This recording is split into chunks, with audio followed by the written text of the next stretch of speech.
Nag-umpisa na naman ang araw natin ng magandang panahon. Ayan, kita nyo naman yung init. So sa umaga lang eh. Sa umpisa lang mainit. Mamaya uulan na naman. So ayan, another day, another delivery. Saan natin itong araw to na may katanungan? Ano ba ang area mo? Yes, ayun ang tanong ko. Ano ang area mo?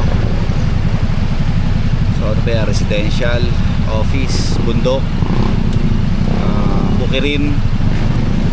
Isa rin kasi sa mga ano yan eh, sa factors na kung bakit mahirap pag-deliver. Mahirap yung delivery, mahirap yung ano, makapasa. Bakit nahihirapan yung rider, no? Siyempre bakit yung area.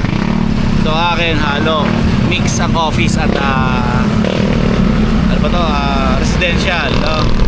Meron naman puro office. Oo, meron naman ganon. Meron naman sa bukirin, no? Pag umulan talagang negative na. Meron naman mga bundok pa.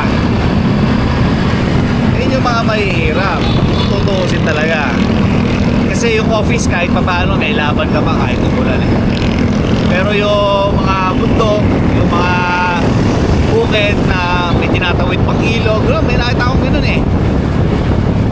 Kung pag nabasa ang lupa na tinadaanan niya, wala na yan. So isa rin factor yung ano, tawag dito, volume ng area, no?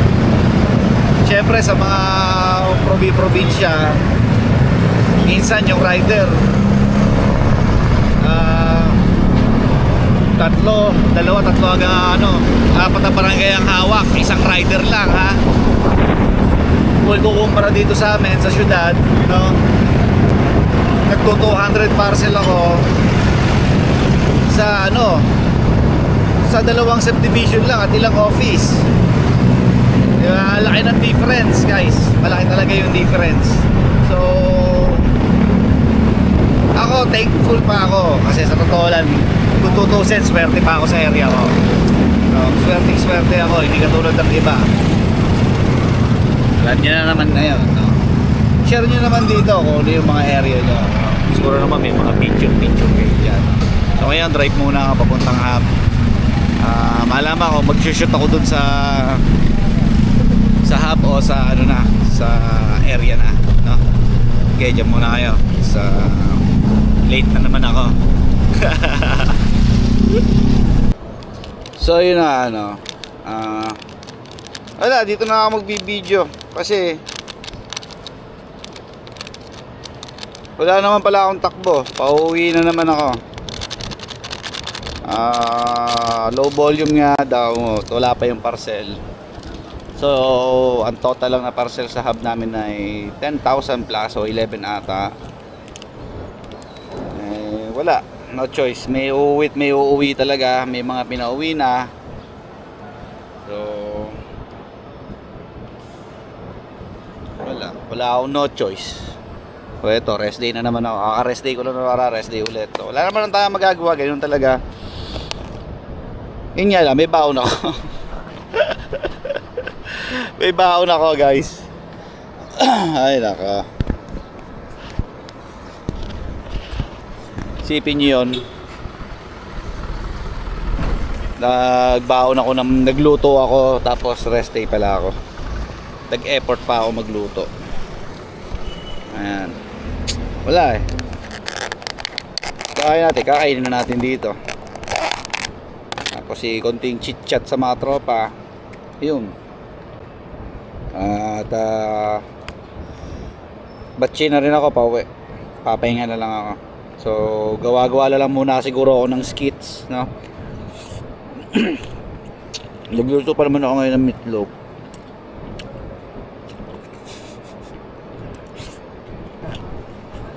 Wala eh. Lipat tayo doon para may upuan. Awag na, okay na pala dito. Kain ta. Ay, kinain ko na yung bangko, wala nang takbo eh. Ay, pinasila ka na? Oo. Subo ka ba?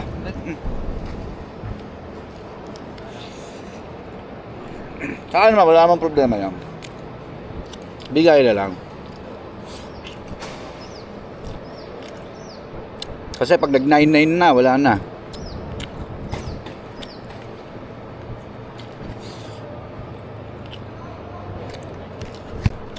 May outlet.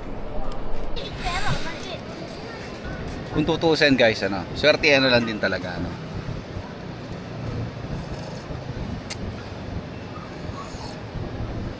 Isipin nyo yung mga ano, isipin natin yung mga nasa probinsya, no.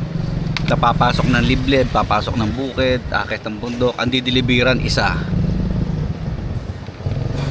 Kasi kaka-cancel pa. Mahirap din, no. Kaya tayo na may mga residential, yung may mga subdivision, village na area, magpasalamat na tayo. At meron tayong gano'n. Hindi katulad ng iba nga na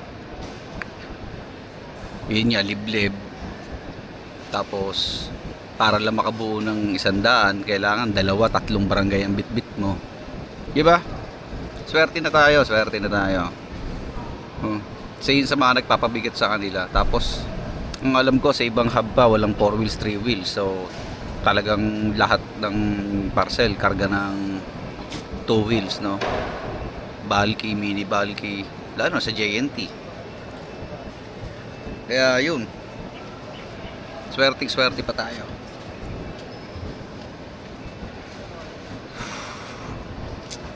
Pakaswerte pa natin.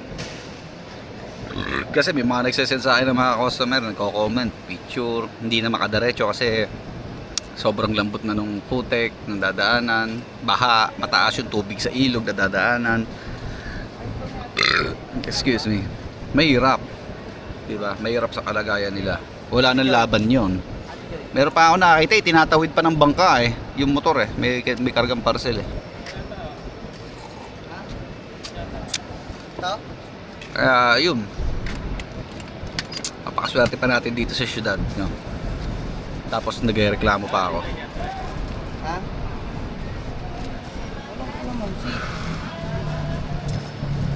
Malabok sa kapuan. Ano tinda? Ate Joy. Malabok sa ano to? Pasit Canton.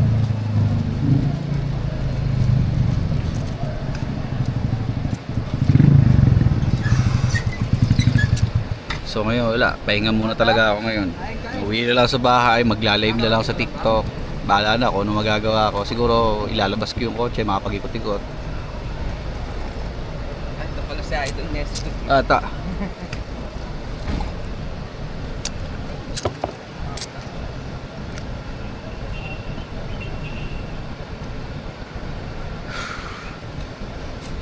So mapuntahan ko na rin si Mias mami kung ano napanalunan niya. Jersey, buwan na nakakalipas, nasa akin pa rin. Pinapalalunan niya yung paramihan ng likes. No? So magpapaganon ulit tayo. Pag-release ng isang jersey, meron ako isang pamimigay na Tinta Gapo version 2. Walang pangalan sa likod yun. So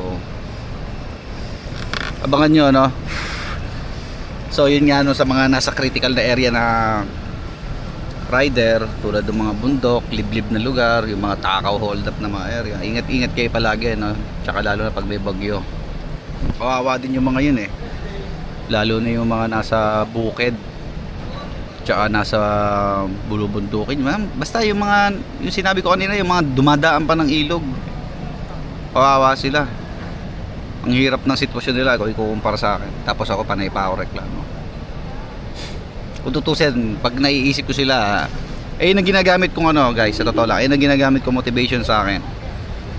Pag nagreklamo na ako sa buhay, na lang yung kalagayan ng mga yon, di ba? Wala. Lagi ko iniisip yung mga kalagayan ng ibang delivery rider. Pag nahihirapan ako, pag nape-pressure ako, yun ang iniisip ko. So ito na yung last line haul nila na inaantay nila. So ako uuwi na ako, makikipagkulitan na lang ako sa loob, tapos uwi na rin ako. Wala na rin naman wala naman akong gagawin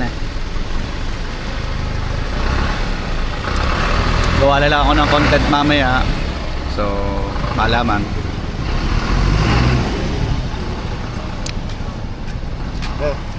Ay, wala. Rest day ulit eh. So ayan, hanggang dito na lang muna tong video, no.